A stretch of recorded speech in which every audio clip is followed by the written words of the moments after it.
오늘은 우리 교회 창립 기념 주일이자 종교개혁 주일도 지키게 됩니다. 그동안 우리 교회가 이 자리에 오기까지 많은 분들의 땀과 눈물과 수고가 있었습니다. 참 어려울 때도 있었고 바람 불 날이 있었고 또 교회가 불에 타서 망연자실할 때가 있었습니다. 하지만 그런 어려운 때라도 끊임없이 교회를 위해서 기도하고 지켜주시고 헌신하시고 자기 것 희생해가면서 교회를 섬겨주시고 세우신 분들에 의해서 우리 교회는 항상 주님의 뜻이 펼쳐나가고 앞으로도 계속해서 주님의 교회가 될 줄로 믿습니다. 이를 위해서 수고하신 분들 하나님께 영광의 박수 올려드리겠습니다. 그래서 우리 교회 창립 기념일을 1981년도로 잡는데 사실은 70년대 초부터 한인들이 모여서 같이 예배를 드린 미자립교회, 미조직교회일 때가 있었습니다. 그때 저희 아버님이 개인적으로 70년대 초에 밴더빌트에서 공부하실 때 설교 목사로 오셔서 좀 봉사를 해주셨고 그때 이렇게 계셨던 분들이 아직도 계신 것을 보게 됩니다. 그리고 본격적으로는 미자립교회에서 성도들이 점점 늘어나면서 이렇게 81년도에 조직교회가 되어서 장로교로서 우리 교회가 창립하게 되었습니다. 그래서 올해가 38주년. 하지만 이 내슈빌 지역에 그 전부터도 우리 교인들이 있었고 크리스찬들이 있었고 81년을 우리 교회는 창립 기념일로 시작한 날로 우리는 지키고 있습니다. 예배 후에 우리가 친교실에서 함께 생일 축하 노래를 부르면서 함께 기념식을 간단하게 갖겠습니다. 또한 오늘은 종교개혁을 기념하는 주일입니다. 종교개혁은 지금으로부터 약 500년 전에 일어나게 되었는데 사실 처음 기독교가 생기면서 많은 박해를 받게 되었어요. 순교자들이 있었습니다. 그런데 하나님의 뜻은 그 순교자가 있기 때문에 계속해서 주님의 사역이 펼쳐나가게 하고 세계 곳곳에 교회가 세워지게 하였습니다. 318년경 드디어 기독교는 이제 로마로부터 공인받는 종교가 되었고 근데 나중에는 국교가 되었어요. 누구에 의해서 국교가 되었죠? 세계 역사를 보면은 콘스탄틴 대제, 로마의 황제인 콘스탄틴 대제. 국교가 된 것까지는 좋았는데 그 다음부터는 교회가 타락이 시작되었다라는 그런 역사학자들의 이야기가 있습니다.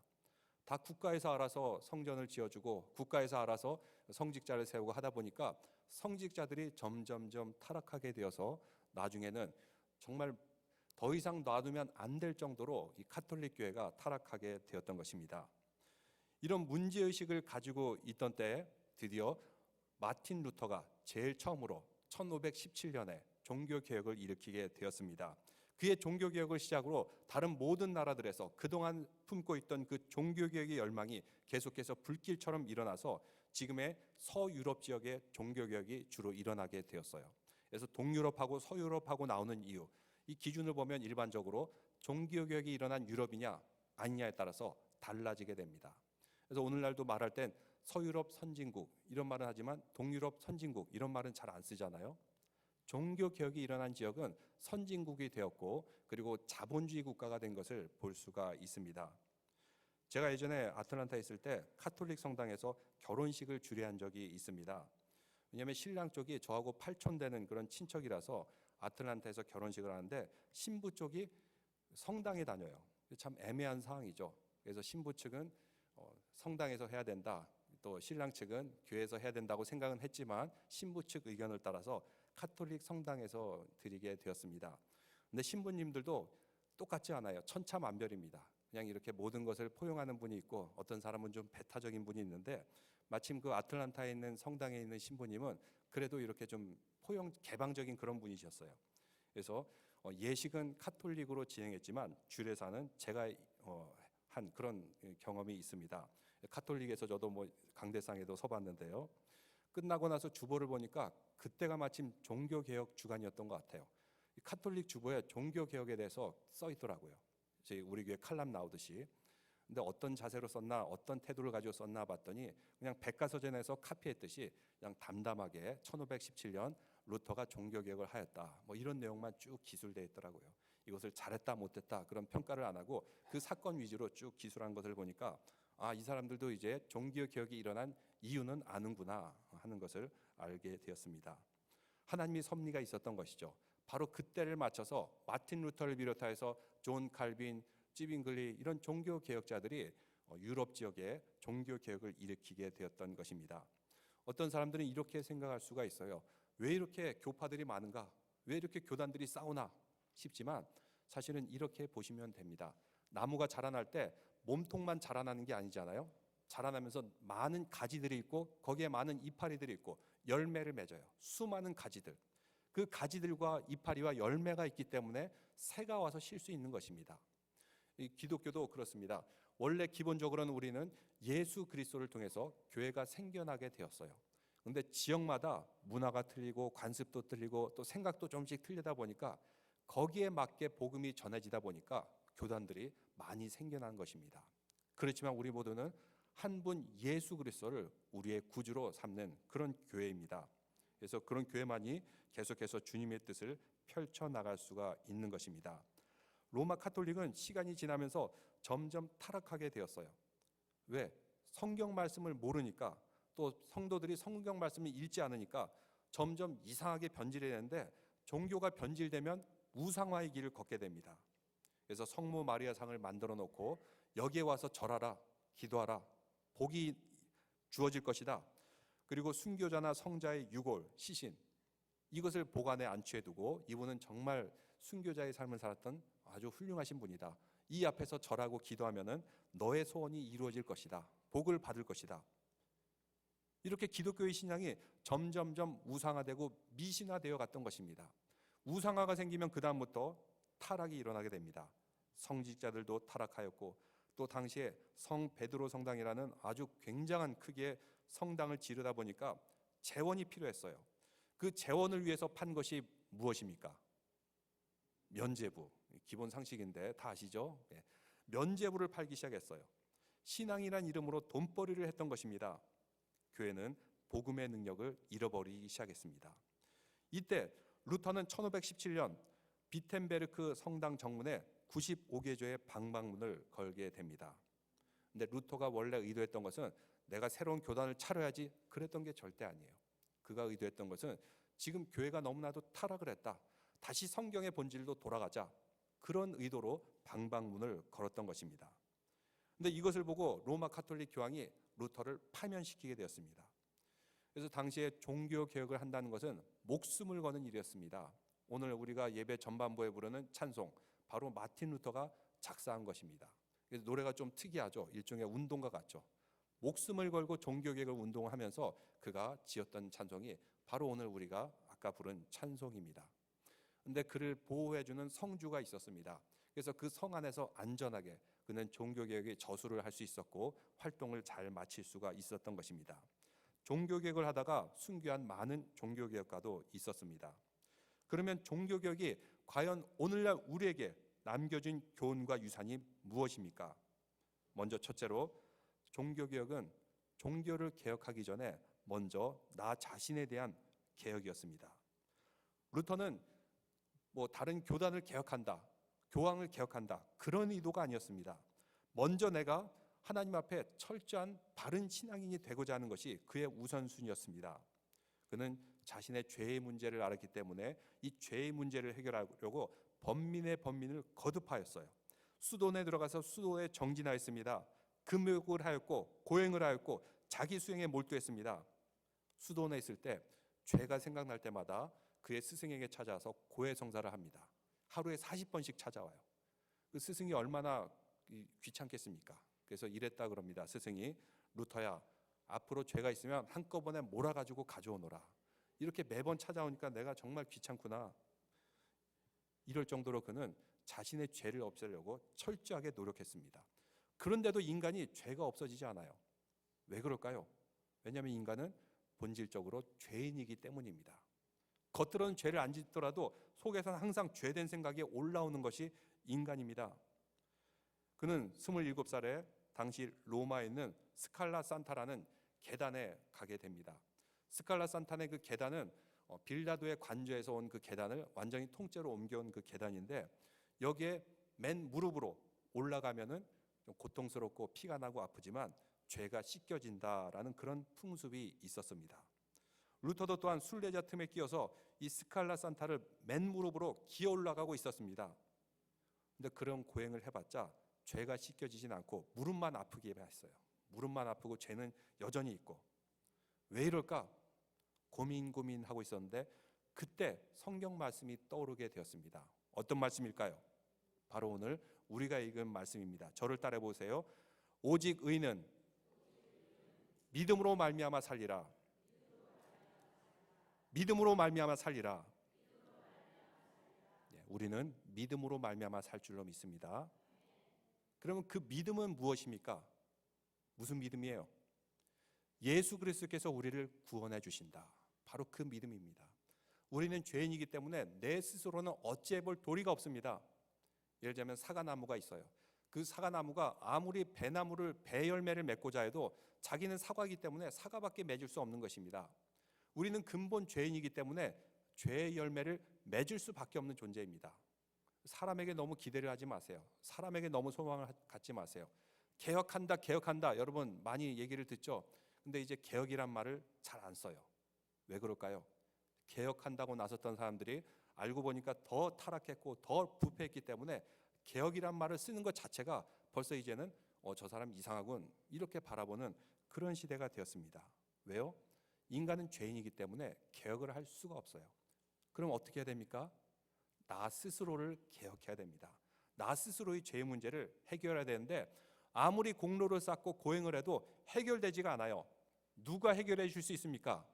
예수 그리스도만이 우리의 죄 문제를 해결해 줄 줄로 믿습니다. 그래서 그는 면죄부에 대해서 95개조의 방방문을 쓰고 또 자신의 죄를 회개하려고 했던 그런 모든 것은 사실 기본은 너 잘못했다, 너 바꾸라기보다는 나의 죄를 회개하는 데서부터 그 시작이 되었던 것입니다. 그래서 로마서 12장 2절 말씀에 보면은 오직 마음을 새롭게 하며 변화를 받아. 내 마음을 새롭게 하고 변화를 받으라. 개혁되고 변화를 받아라. 누가요? 내가, 나의 마음. 나부터 시작되는 것입니다. 그런데 너 개혁해야 된다, 너 잘못했다 했던 사람들은 보면은 결과가 어떻게 됐습니까? 혁명을 하고 쿠데타를 했던 사람들 결과를 보세요. 스스로 비극의 길을 가거나 아니면 그 공동체 국가 전체를 비극으로 몰고 간 경우를 우리는 너무나도 잘 알 수 있습니다. 누가 개혁해야 됩니까? 내가 개혁해야 됩니다. 개혁은 한 번에 일어나서 되는 것이 아닙니다. 내 스스로가 매일, 매주, 매달 계속해서 우리는 개혁해야 되는 줄로 믿습니다. 제가 어느 전자회사에 다니는 집사님으로부터 들은 이야기입니다. 어제 왔던 그 중창단 팀에 있었던 그런 집사님인데 그 집사님은 영국계 회통의 그 전자회사에 다니고 계세요. 근데 그 회사에서는 그 전자제품의 핵심 부품을 삼성에다 납품하고 있어요. 근데 저도 뭐 세상 돌아가는지를 모르다가 이렇게 그런 분들의 성경 공부하면서 이야기 들으면 그때서 알게 되는 몇 가지들이 있어요. 여러분 2000년대 중반에 넘어가면서 지금으로부터 약 10년 전에 삼성전자의 매출이 일본 전자 전체 회사의 매출보다 더 넘어서기 시작했어요. 그 얘기를 하면서 저는 믿지도 않았고 처음에는 깜짝 놀랐어요. 아니 언제 그렇게 됐을까? 사실 일본의 전자회사가 얼마나 좋은 부품 많이 만들어냅니까? 전자제품, 자동차 하면 다 일제를 생각하기 마련이에요. 근데 삼성전자가 이렇게 일본이 전체 전자제품보다 많은 매출을 올리면서 일본 전자회사들이 알다시피 다 문을 닫고 파산했지 않습니까? 그러니까 일본으로서는 이게 배가 아픈 겁니다. 저 삼성전자만 없었어도 그냥 우리가 잘 살았는데 삼성 때문에 지금 일본의 유명한 전자회사들이 다 파산을 했어요. 왜 이런 일이 벌어졌을까요? 똑같은 전자제품, 반도체를 두고 보면은 일본이 잘 만들어요, 한국이 잘 만들어요? 일본이 훨씬 잘 만듭니다. 그 좁은 그 반도체에 30개의 겹을 쌓아가지고 만드는데 당시 우리나라는 22개, 뭐 이 정도. 성능이 있어서 차이가 납니다. 그리고 어느 게 더 오래 갈까요? 일본이 오래 갈까요? 한국 전자제품이 오래 갈까요?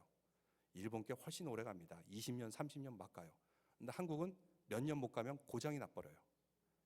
훨씬 이렇게 질의 차이가 나요.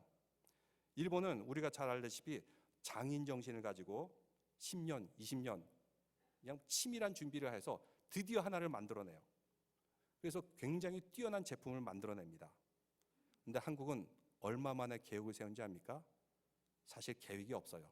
기껏 세워봤자 6개월 정도 단위, 6개월 세우고 또 6개월 세우고.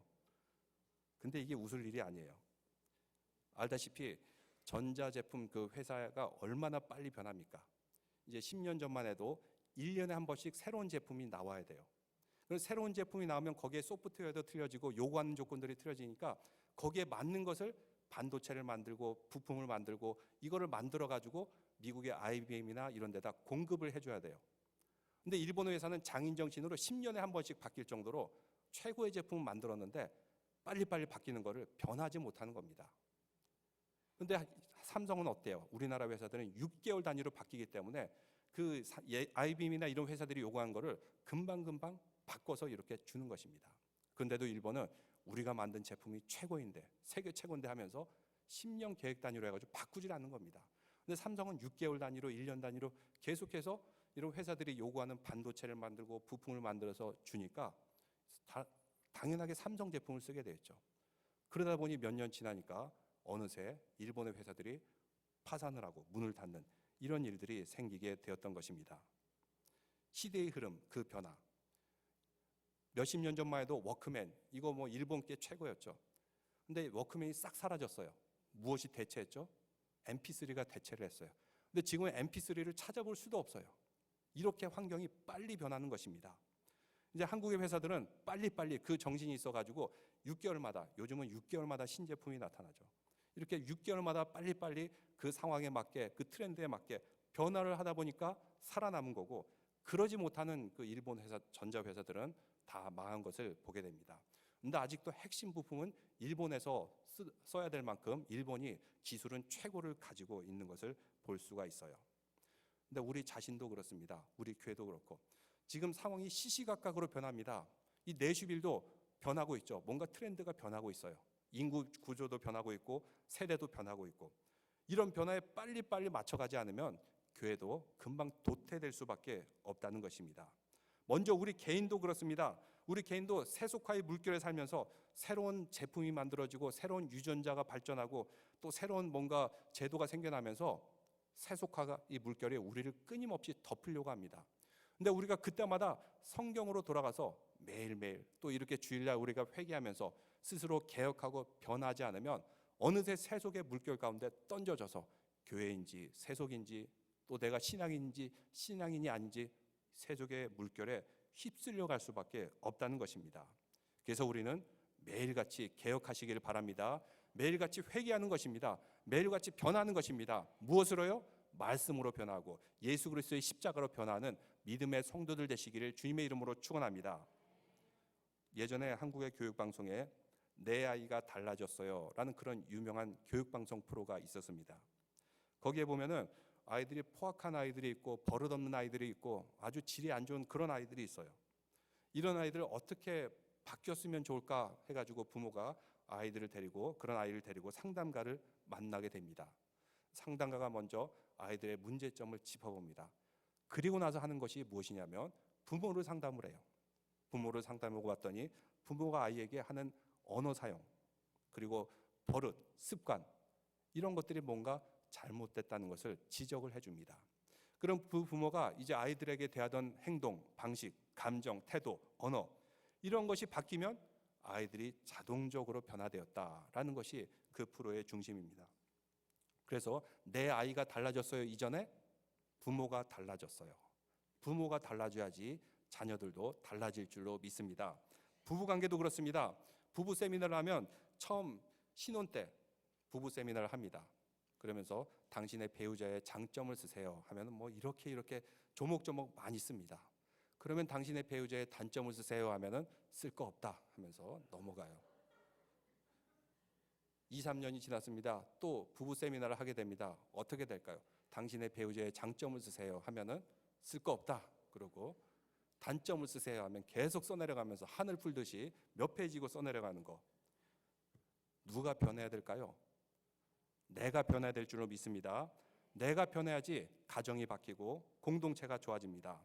바로 종교개혁은 먼저 나의 변화, 나의 죄 문제의 해결, 예수 그리스도를 믿음으로 변화되는 내가 있었기 때문에 종교개혁이 가능했던 것입니다. 고행을 한다고 해결되지 않습니다. 뭔가 우리가 공로를 쌓는다고 해결되지 않습니다. 말씀으로 우리 자신을 성찰하고 돌아보고 회개할 때만이 우리는 예수 그리스도의 인격으로 변화될 줄로 믿습니다.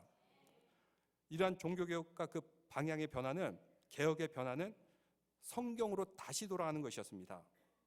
마틴 루터가 종교개혁을 성공할 수 있었던 이유는 당시에 유럽에 전 세계적으로 확산되어가는 출판과 인쇄술 때문이었어요. 루터가 중요하게 생각했던 것은 성도들이 성경을 모른다, 성경을 읽지 않아, 그래서 이 문제가 생긴 것이다. 그 문제의 기본을 짚었습니다. 그런데 원래 책은 만들면 굉장히 비쌉니다. 근데 마침 그때 인쇄술이 발전되었어요. 인쇄술을 발전시킨 그 서양의 기술자 누군지 아십니까? 독일 구텐베르크. 사실 우리나라의 그 인쇄술이 독일보다도 더 오래됐다 그러는데, 구텐베르크가 출판의 그런 혁명을 일으킨 인쇄술을 발전시킴을 통해서 루터는 성경을 독일어로 번역하게 되고, 그리고 이 번역된 성경이 모든 성도들에게 주어짐을 통해서 이제 성도들이 성경을 읽을 수가 있었어요. 매일같이 읽으면서 묵상할 수 있었고, 성경 말씀의 바른 진리가 무엇인지 깨달을 수가 있었습니다. 그렇기 때문에 루터가 종교개혁 운동했을 때 그 말을 따를 수가 있었던 것이에요. 만약 그들이 성경을 읽지 못했다면 루터가 하는 말이 무슨 말인지 이해도 못했을 것입니다. 그냥 카톨릭 신부가 하는 미신정의 시장에 그대로 쫓아갔을 거예요. 근데 루터가 성경을 보급하고 성경 공부를 시킨 후에 그 다음에 종교개혁을 운동하니까 이제 알아들을 수가 있었던 것입니다. 아, 다시 성경으로 돌아가야겠다. 오직 믿음으로 이 말씀을 읽음을 통해서 그들이 깨달을 수가 있었던 것입니다. 마틴 루터 또한 종교개혁에 대한 치밀한 계획을 갖고 있지는 않았습니다. 그냥 성경으로 돌아가자, 이거 하나였어요. 그의 구호는 간단했습니다. 솔라 스크립추라, 성경으로 돌아가자. 성경적인 교회, 성경적인 예배, 성경적인 신앙생활을 하자. 그의 주제는 바로 이 세 가지였던 것입니다. 이것이 종교개혁 운동이 확산될 수 있는 계기가 되었고, 서유럽을 종교개혁의 중심지로 성공시킬 수가 있었던 것입니다. 그래서 프로테스탄트 윤리와 자본주의 정신, 막스 베버라는 저자가 그 상황을 잘 분석해 놨습니다. 막스 베버는 칼 막스하고 틀린 사람입니다. 칼 막스는 누구죠? 공산주의 이론을 만들어낸 사람. 그는 사회가 앞으로 왕정 체제에서 자본주의 체제에서 그 다음에 공산주의 체제로 변할 것이다, 이렇게 예언을 했어요. 그래서 공산주의 운동으로 세계를 혼돈으로 휩싸이게 만들었는데 결국은 어떻게 됐습니까? 그의 말은 이루어지지 않고 공산주의였던 나라가 그들이 비판했던 바로 그 자본주의 나라로 변화됐어요. 여러분, 러시아, 중국 보십시오. 공산주의자들이 비판했던 자본주의 사회와 똑같이 변했어요. 그래서 자본주의 하면은 이런저런 개념으로 많은 생각들이 떠오를 텐데, 그는 개신교에 의해서 생겨진 자본주의는 이것은 아주 건전한 것이고 사회를 발전시키는 것이다. 그래서 프로테스탄트 운동이 일어난 곳에는 성경을 읽게 되니까 하나님에 대한 바른 지식이 있어요. 그리고 어떤 직업을 갖든지 간에 이 직업에 대해서는 하나님께서 나에게 주신 천직이다, 이런 생각을 가지고 직업에 임하게 돼요. 그러면은 직업하는 그 장소가 무엇일까요? 돈을 버는 곳이 아니라 하나님 사랑과 이웃 사랑을 실천하는 곳이에요. 돈을 벌어서 자본이 쌓입니다. 그럼 이 자본을 가지고 더 좋은 제품을 만들기 위해서 투자를 해요. 그러다 보니까 좋은 제품이 나오죠. 더 많은 돈이 쌓입니다. 그럼 이걸 가지고 하나님의 뜻을, 이웃 사랑의 뜻을 펼치기 위해서 사용을 해요. 그러다 보니까 자본주의 사회가 서구 사회에 자연스럽게 생겨나게 되었다. 이렇게 긍정적인 의미의 자본주의가 개신교에서 일어났다. 그는 이렇게 분석하고 있습니다. 그래서 서유럽 선진국가들, 영국, 프랑스, 독일, 스위스, 노르웨이, 스웨덴, 이런 나라들은 하나같이 종교개혁이 일어났던 그런 나라들입니다. 그리고 종교개혁이 일어난 그 나라에서 당시에 박해가 심해가지고 박해를 피해서 신앙의 자유를 찾아서 메이플라워가 미국으로 오고, 그 이후에도 많은 배들이 종교의 자유를 찾아서 미국 땅으로 오게 되었어요. 바로 종교개혁자들이 세운 나라가 미국의 근간이 된 것을 우리는 볼 수가 있습니다.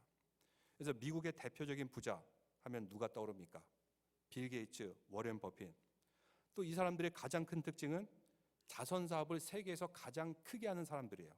어려운 나라, 고통받는 사람들, 아프리카에 굶어 죽어간 사람, 병에 걸린 사람들, 이런 사람들을 누가 생각해요? 누가 걱정해 줍니까? 바로 프로테스탄트 윤리의 바탕을 둔 이런 그 후예들이 있기 때문에 그들이 많이 번 것을 가지고 사치하거나 이상한 데 쓰지 않고 어려운 사람들을 도와주는 자선 사업에 쓰는 것을 보게 됩니다. 여러분, 중국의 부자가 이런 일을 한다고 들은 적 있습니까? 러시아의 부자가 이런 일을 해요? 절대로 안 합니다. 왜냐하면 그들의 기본은 공산주의 바탕이 되어 있기 때문에. 그렇지만 종교개혁의 윤리의 바탕을 둔 그 후손들에 의해서 세계는 계속해서 하나님의 뜻, 하나님 사랑과 이웃 사랑이 계속해서 펼쳐갈 줄로 믿습니다. 바로 성경 말씀의 기본으로 돌아간 것이 개신교의 정신이었던 것입니다. 그래서 의인은 믿음으로 말미암아 살리라. 그 말씀, 무엇을 믿어요? 예수 그리스도가 나의 구원자시다. 바로 그 믿음으로써 개신교 운동은 시작되게 되었습니다. 이 고백 위에 개신교의 교회가 생겨나게 되었습니다. 예수 그리스도가 나의 구원자라는 것은 우리는 죄인입니다. 우리 힘으로는 결코 선한 열매를 맺을 수가 없어요. 그리고 우리는 죄와 사망 권세를 통해서 멸망할 존재입니다. 그런데 우리가 멸망하고 죄와 사망 권세로 가는 것을 예수 그리스도께서 값을 치르고 우리를 구원해 주셨어요. 어느 정도의 값입니까? 예수님께서 십자가에 못 박혀 죽으심을 통해서 우리를 대신 대속해 준 것입니다. 지난 주간 레위기 말씀이 안식년, 희년에 대한 것이었습니다. 무엇이죠? 안식년은 7년에 한 번 쉬는 것, 그리고 희년은 7번의 안식년이 되는 50년째 되는 날 모든 것이 다 회복됩니다. 빼앗겼던 땅 다시 되찾게 되고 매었던 몸 다시 자유의 몸이 되는 것, 바로 50년째예요. 근데 그 기간 동안에 빼앗겼던 땅, 빼앗겼던 몸을 다시 회복시켜줄 가능성이 있습니다. 어떻게 그것이 가능할까요? 내 힘으로는 안 되지만 나의 친족이나 누군가가 대신 값을 치러주면, 성경에서는 물러주면 이렇게 나와 있죠. 누가 다시 물러주게 되면 그는 다시 빼앗겼던 땅을 찾을 수도 있고 매었던 몸이 회복될 수 있는 것입니다. 이렇게 다시 물러준다는 것을 원어로는 고엘이라고 합니다. 저를 따라해 보세요. 고엘. 예, 이건 물러준다는 뜻이에요. 물러준다는 말이 오늘날에 잘 안 쓰지만 여러분 장기나 바둑을 들 때 잘못 둬가지고 자신의 말이나 장기가 죽게 돼요. 적에게 뺏기게 돼요. 그럼 뭐라 그러죠? 아, 이거 하나 물러주세요. 물러주면 죽었고 빼앗겼던 그 자신의 그 말이 다시 되찾게 되는 것입니다. 다시 살아나는 거예요. 바로 물러주는 것은 이런 개념을 가지고 있습니다. 우리의 죄와 사망의 권세 어떻게 다시 회복될 수 있습니까? 예수 그리스도께서 대신 고엘이 되어 주셨고 물러주심으로 우리는 다시 살아난 줄로 믿습니다. 우리는 회복될 줄로 믿습니다. 예수님은 바로 이 물러주셔가지고 세계적으로 유명해지셨어요. 오늘날 세계 모든 사람들이 주일날 쉽니다. 왜 주일날 일요일날 쉴까요? 주일날 일요일은 예수님께서 부활하신 요일이기 때문에, 그래서 일요일날 쉬는 날입니다. 세계 모든 사람들이 연도의 기준을 예수님이 탄생으로부터 사용합니다. 왜? 예수님께서 우리의 죄와 사망 권세를 물러주셨기 때문에 우리는 세계 모든 사람들이 이 연도를 사용하고 또 주일, 일요일 안식하며 쉴 수가 있는 것입니다. 여러분 노드스트롬이라는 백화점을 아십니까? 유명한 백화점이죠. 그 백화점이 그렇게 유명하진 않았는데 1970년대에 알래스카에 지점을 내었어요. 근데 중년의 한 남성이 오더니 타이어를 갖다가 탁 내놓고 이 타이어 다시 리턴해 주세요. 돈으로 바꿔주세요. 막 떼를 쓰는 겁니다. 근데 그 타이어가 새 것도 아니라 먼지가 묻고 좀 약간 닳아가지고 좀 오래된 타이어예요. 근데 이거를 자꾸 리턴해달라고 막 난리를 치는 겁니다. 종업원이 영수증을 보여주세요. 영수증 주시면 제가 리턴해드리겠습니다. 근데 영수증이 없다는 겁니다. 영수증 없어도 바꿔달라고 막 우겨요. 그러면 그 타이어 가격이 얼마예요? 가격도 모른다는 거예요. 무조건 바꿔달라는 겁니다. 그래서 종업원이 전화로 알아봤어요. 이 타이어 가격이 얼마인가? 딱 알아보니까 그 타이어 가격이 1970년도에 29달러 정도 되었던 것 같아요. 그래서 29달러를 리턴하게 되었어요. 물러주게 되었죠. 근데 여러분 이 이야기를 들으면서 이상한 점이 있지 않나요? 뭐가 이상할까요? 노드스트롬에서는 타이어를 안 팔아요. 판 적도 없어요. 근데 그 중년의 남성은 사실 그 노드스트롬 백화점이 들어오기 전에 노던 커머셜사라는 그 회사가 있었는데 노드스트롬하고 노던 커머셜사를 헷갈렸던 겁니다. 그리고 찾아와서 어거지를 쓴 거예요.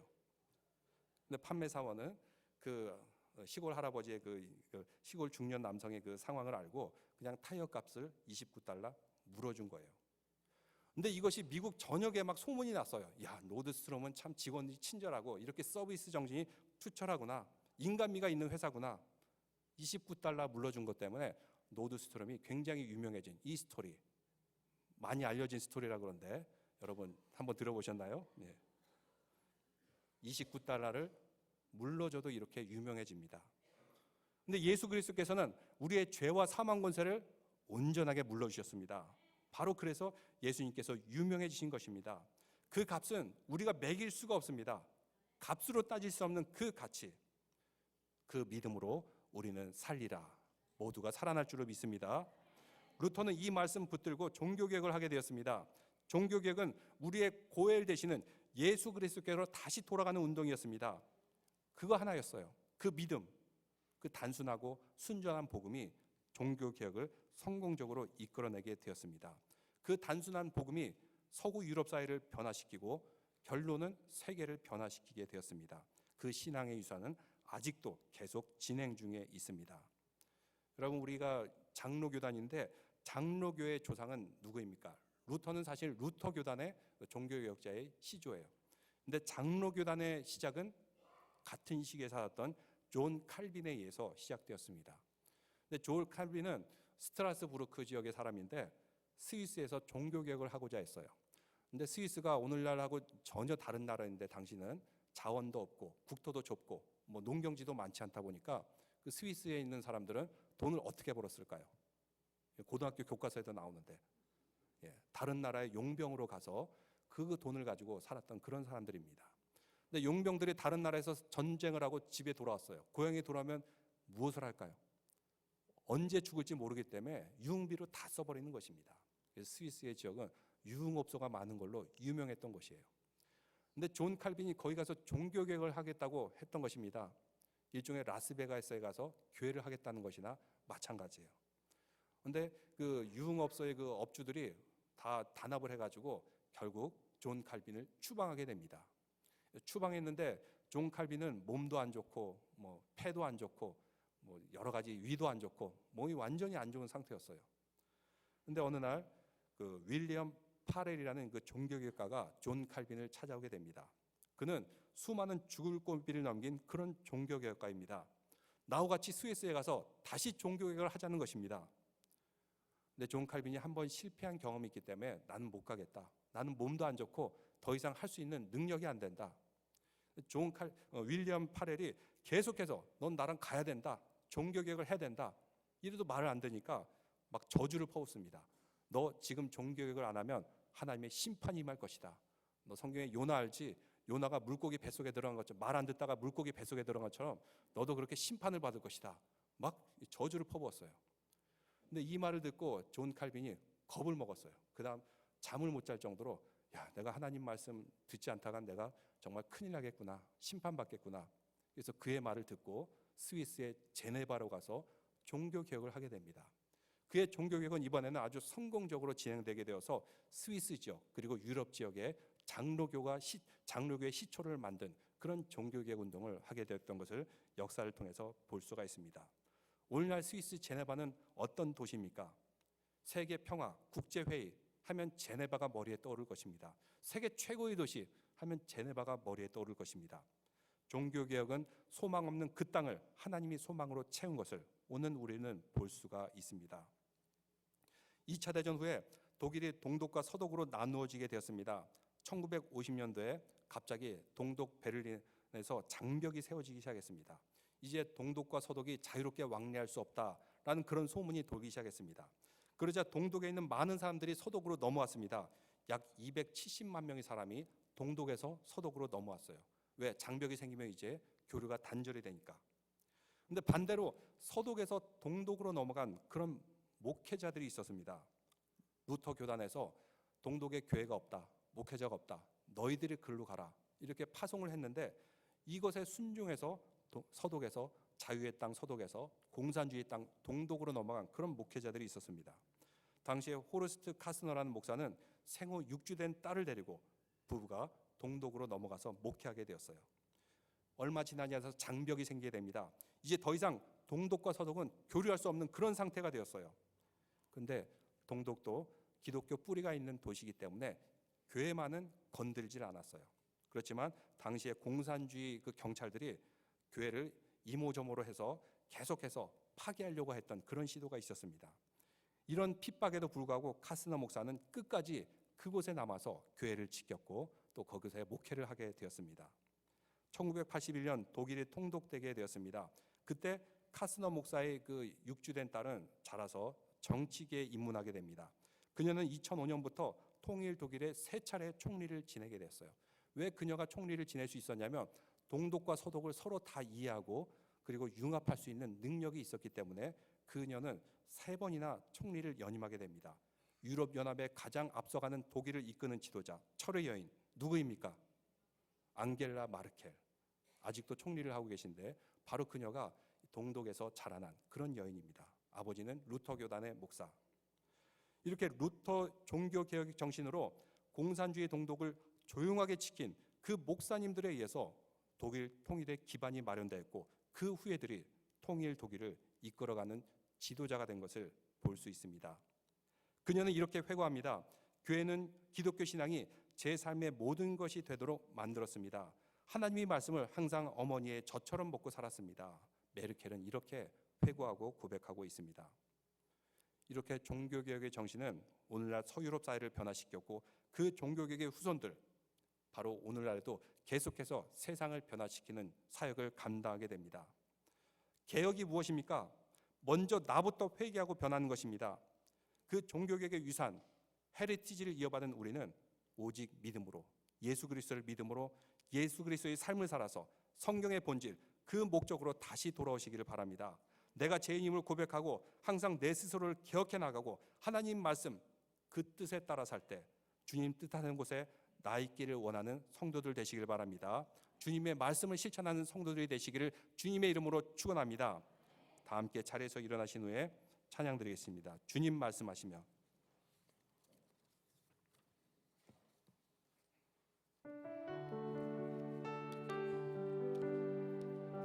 주님 말씀하시면 내가 나아가리라.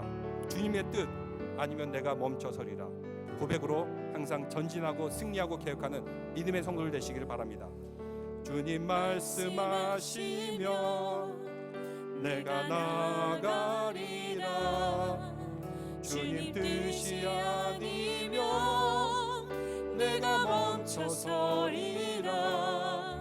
나의 가고 서는 것 주님 뜻에 있으니 오 주님 나를 이끌소서. 주님 말씀하시면 내가 나아가리라.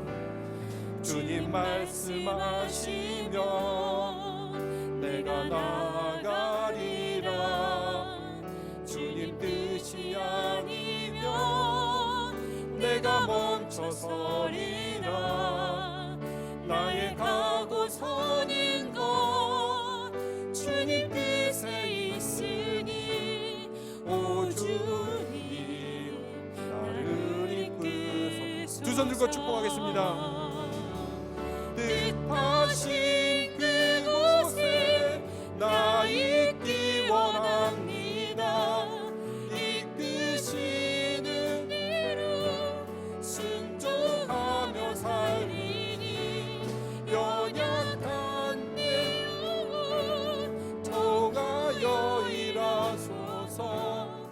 주님 나라와 그 뜻을 위하여 뜻하신 그곳에 뜻하신 그곳에 나 있기 원합니다.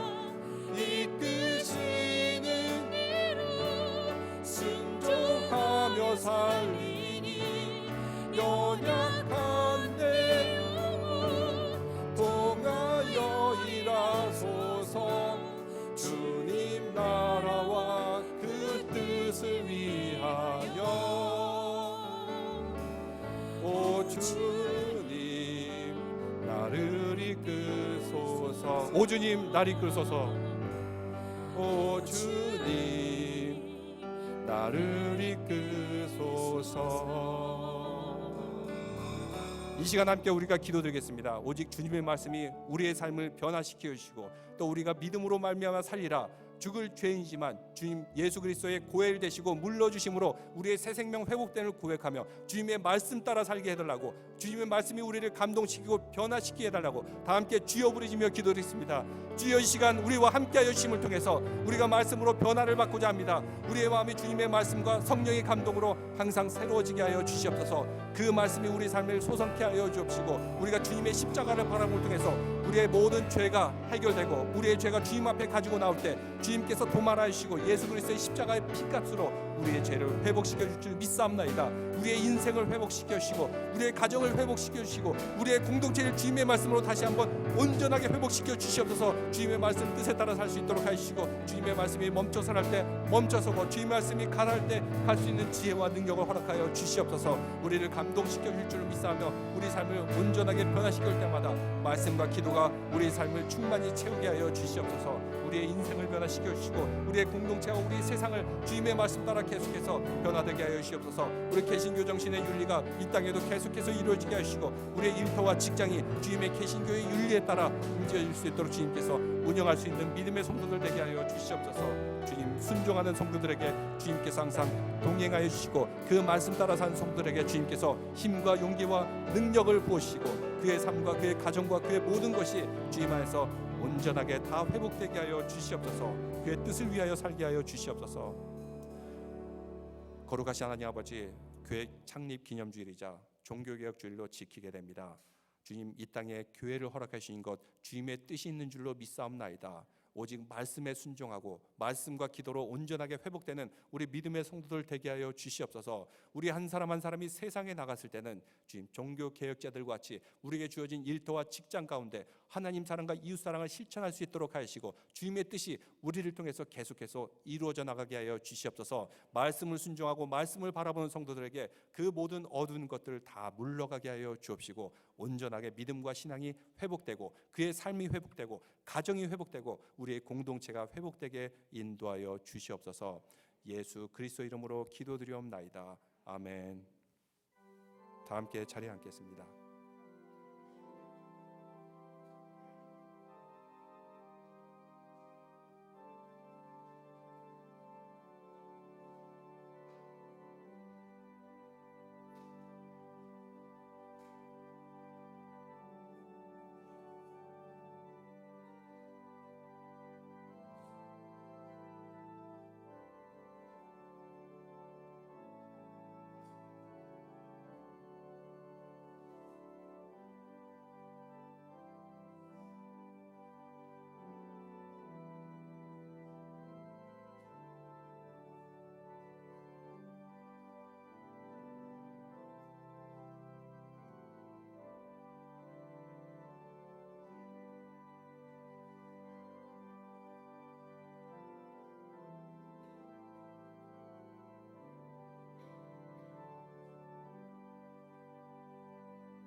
다 함께 봉헌 찬송 드리겠습니다.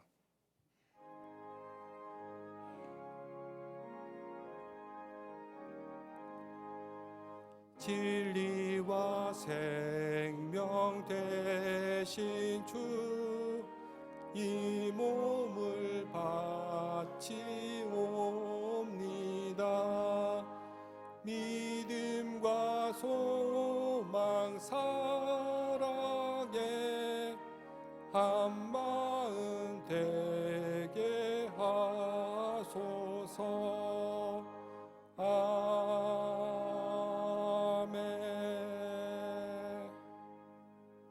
기도드리겠습니다. 거룩하신 하나님 아버지, 이 시간 주님의 말씀으로 종교개혁 신앙의 유산을 다시 한번 돌아보게 됩니다. 그들이 나 스스로를 먼저 주님 앞에 개혁하고 변화함을 통해서 세상을 변화시켰듯이 우리도 또한 그 믿음의 유산을 이어받았으니 매일같이 주님 말씀으로 우리의 죄를 돌아보게 하여 주옵시고 오직 믿음으로 말미암아 살리라 새롭게 변화된 모습으로 변화되고 개혁되게 인도하여 주시옵소서. 이 시간 주님 앞에 우리의 예물을 드립니다. 이 예물을 준비하느라 흘린 땀과 눈물과 때로는 찢길 때도 있었고 데일 때도 있었지만 주님 앞에 드리는 이 예물 귀하게 받아줄 줄로 믿사옵나이다. 주님 앞에서는 많은 것이 없고 적은 것이 없고 오직 주님께서 우리의 중심을 바라봐 줄 줄로 믿사오며 예수 그리스도 이름으로 기도드리옵나이다. 아멘. 다 함께 자리에 앉겠습니다.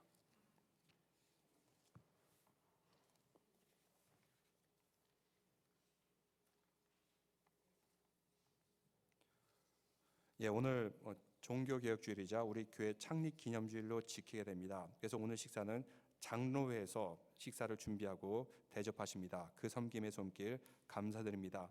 또 오늘 떡이 나오는데요. 그 떡은 이승자 권사님, 조수아리 집사님 그 부부께서 이제 따님 그 결혼을 기념하면서 이렇게 떡으로 우리 성도들에게 대접하여 주십니다. 감사드립니다.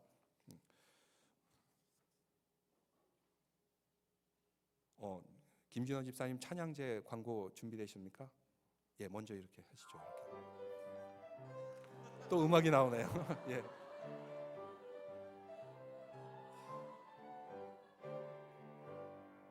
예, 12일 가을 찬양제 말씀드리는데요. 10월 31일까지 공명을 제출해 주시고요. 11월 3일까지 김종희 전도사님께 30초 내에 영상을 부탁드리는데요. 곡 속에 팀 주제, 팀 속에 공명, 도움이 필요하신 분은 영상에 대해서 도움이 필요하신 홍인근 집사님께 문의 부탁드리겠습니다. 감사합니다. 예, 다들 준비하느라 수고 많으시고요. 또 우리 하나님 앞에 즐겁게 찬양드리는 가을 찬양 축제 맞이하시기를 바랍니다. 다음 주에는 이제 데일라이트 세이빙 타임이 해제가 되게 됩니다. 그래서 다음 주에는 우리가 1시간 더 주무시고 오실 수 있습니다.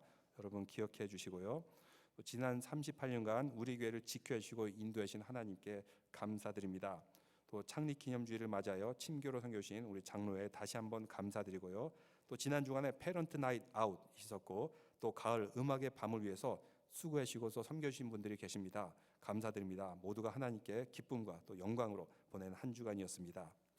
모임이 있습니다. 장로회 기도회 모임이 있고 권사회 기도회 모임이 있고 안수집사 원례회가 있습니다. 여러분 모임을 참고해 주시고요. 성경 공부 계속해서 이어가고 있습니다. 정교인 가을 찬양 축제 벌써 얼마 안 남았네요. 언제예요? 11월 10일. 저를 따라 보세요. 11월 10일. 예, 우리 찬양제를 하게 됩니다. 교구별로 또 즐겁게 준비하면서 또 기쁜 찬양 축제 되시기를 바랍니다. 마나임 찬양단원에서 모집합니다. 그리고 또 엔프레이스 찬양팀 찬양단원을 모집합니다. 어제도 참 우리 교회 찬양팀 우리 너무 이 성가대도 자랑스럽게 잘 불렀는데 계속해서 우리 많은 분들 참여하심을 통해서 아주 기쁨과 영광의 찬양팀 찬양단이 되기를 바랍니다. 원하시는 분은 조성호 집사님에게 연락해 주시기를 바랍니다. 오늘 헌화는 장두식 집사님 드렸습니다. 감사합니다. 오늘은 축도 후에 제가 식사 기도를 계속 하겠습니다. 그러니까 축도에 바로 떠나지 마시고 식사 기도까지 하시겠습니다. 이제 다 함께 자리에서 일어나신 후에 찬양 드리며 세상을 향해서 나아가겠습니다. 선하신 목자 날 사랑하는 분.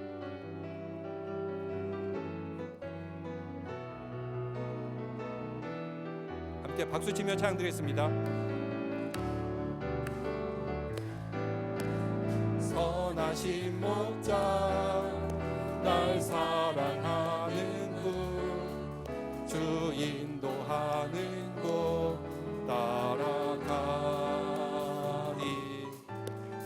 주의 말씀을 나 듣기 위하여 주 인도하는 곳 가려내. 선하신 목자 날 인도해. 선하신 목자 날 사랑하는 분 주 인도하는 곳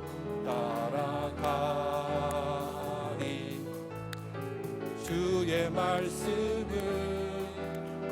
듣기 하여 주 인도하는 곳 두 손 들고 영광 드리겠습니다. 나를 푸른 초장과 만한 물가로 내 선하신 목자 날 인도해. 험한 산과 골짜기로 내가 다닐지라도 내 선하신 목자 서로 축복하겠습니다. 나를 푸른 초장과 실만한 물가로 내 선하신 목자 날 인도해. 험한 산과 골짜기로 내가 다닐지라도 내 선하신 목자 날 인도해. 내 선하신 목자 날 인도해. 내 선하신 목자 날 인도해. 아멘. 할렐루야. 축도 후에 제가 식사 기도도 마저 하겠습니다. 지금은 우리 주 예수 그리스도의 은혜와 하나님의 놀라우신 사랑과 성령님의 감동 교통하심이 오직 예수 그리스도께서 우리의 사망 권세로부터 고엘이 되셨다는 것을 믿는 믿음으로, 또한 주님의 말씀을 계속해서 우리의 삶의 나침반으로 삼고 그 말씀 따라 안고 서는 모든 성도들 위해 영원히 함께하기를 간절히 축원하옵나이다. 아멘. 기도드리겠습니다. 거룩하신 하나님 아버지, 감사드립니다. 우리 교회 창립 기념을 기념하면서 우리 장로에서 식사의 손길로 대접하여 주십니다. 그 손길 주님께서 복되게 하여 주옵시고 그 음식 함께 나눌 때마다 이곳이 천국 잔치가 될 줄로 믿사옵나이다. 우리 교회 주님께서 많은 눈물과 땀으로써 세워주셨으니 앞으로도 계속해서 주님의 사명을 이어갈 수 있도록 축복하여 주옵시고 다음 세대도 계속해서 주님의 뜻을 펼쳐갈 수 있는 교회가 되게 하여 주옵소서. 이 공동체에 있는 모든 성도들이 주님의 사랑과 은혜와 또 말씀을 나눌 때마다 주님께서 더욱더 영광 돌리는 하나님이 귀한 교회가 될 줄로 믿사오며 예수 그리스도 이름으로 기도드리옵나이다. 아멘.